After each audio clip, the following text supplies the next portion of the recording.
apa nak? Bagus seandainya ini ya.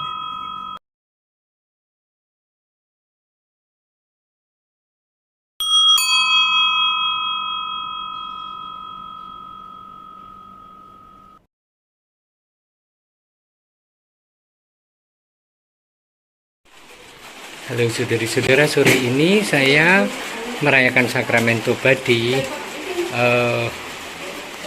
wilayah Ngelangkir. Itu bagian dari Manyaran, ya sekitar 25 km dari Wonogiri. Saya kira tadi perayaan ini jam 4, ternyata jam 3. Saya berangkat jam 3 kurang seperempat dan sampai di sini jam setengah 4 dan kemudian mulai. Tidak banyak umat di sini, mungkin tadi sekitar 15 orang yang merayakan sakramen tobat. Ini adalah kapelnya, kapel Ngelangkir itu. Kalau perayaan Ekaristi dirayakan di tempat ini, dan kemudian selalu sesudah selesai semuanya ada minum, bahkan seringkali makan bersama. Dan ini kita mau minum sesudah selesai sakramen tobat. Yuk, kita minum dulu, baru kemudian pulang ke Wonogiri. Sementara sekarang hujan.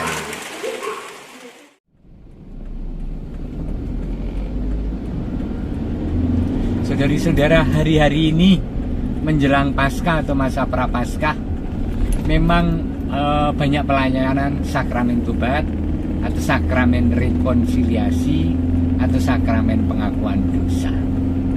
Saya lebih senang memakai sakramen tobat, istilahnya.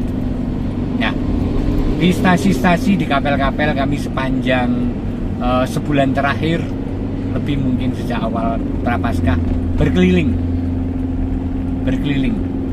Kenapa berkeliling dari wilayah-wilayah, dari wilayah ke wilayah? Pertama, karena jaraknya jauh, kasihan kalau umat harus datang ke gereja.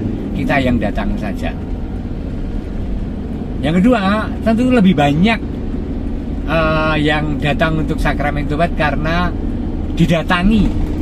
Bahkan para sepuh kita datangi ke rumah, yang sepuh, yang sudah tidak berdaya, kita datangi ke rumah untuk merayakan sakramen tobat yang hanya mungkin 2-3 menit itu. Sakramen tobat selalu memberi kekuatan tentu saja pada peniten, pada si pengaku, tetapi juga pada imamnya. Karena ketika Anda mengakukan dosa-dosa Anda, itu memantul cermin itu pada diri seorang imam. Katakanlah begini, Romo, saya kalau malam doa itu ngantuk dan tertidur. Wah, aku juga kalau doa kurun ke jam 9:30 itu yo ngantuk, sosok hilang konsentrasinya gitu kan.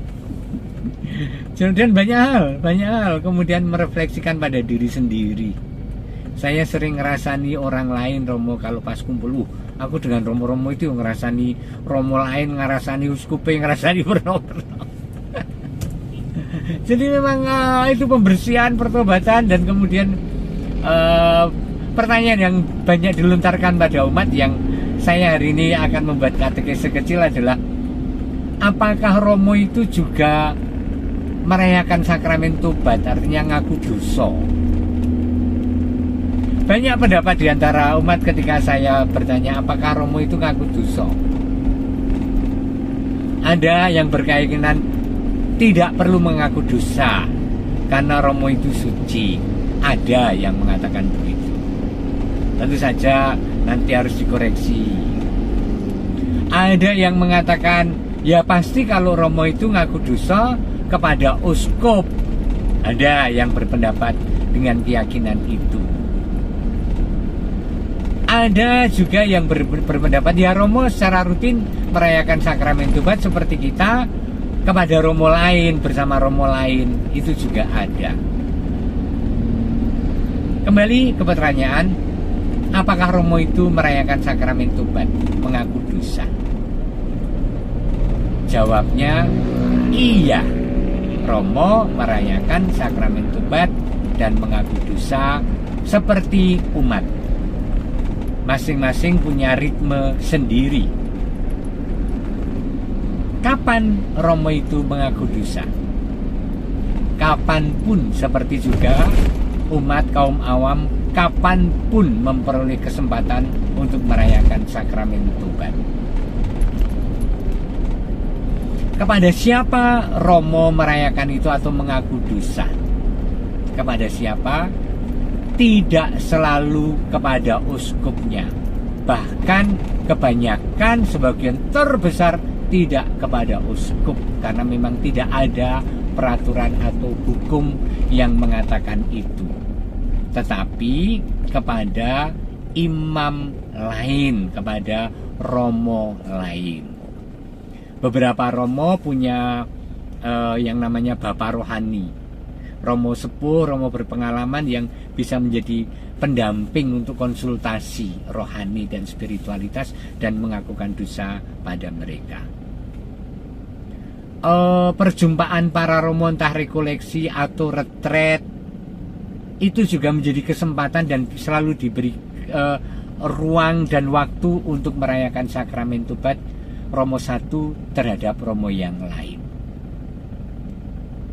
Jadi tidak panjang lebar, romo juga merayakan sakramen tobat seperti awam kepada romo, romo juga kepada romo lain. Merayakan, menghidupi sakramen tobat dalam hidup dengan ritme masing-masing. Jelas ya, saya belum ngaku dosa di masa Prapaskah. Saya rencananya Senin nanti Senin tanggal berapa sih? Sesudah Minggu Palma, saya mau mengaku dosa dalam pertemuan rekoleksi para romo di Ambarawa. Senin sampai Selasa. Selasanya kita akan merayakan Ekaristi di Katedral Keuskupan, membarui janji imamat. Gitu ya. Oke. Tuhan selalu beserta dan memberkati Anda dan keluarga, Bapa dan Putra dan Roh Kudus. Amin.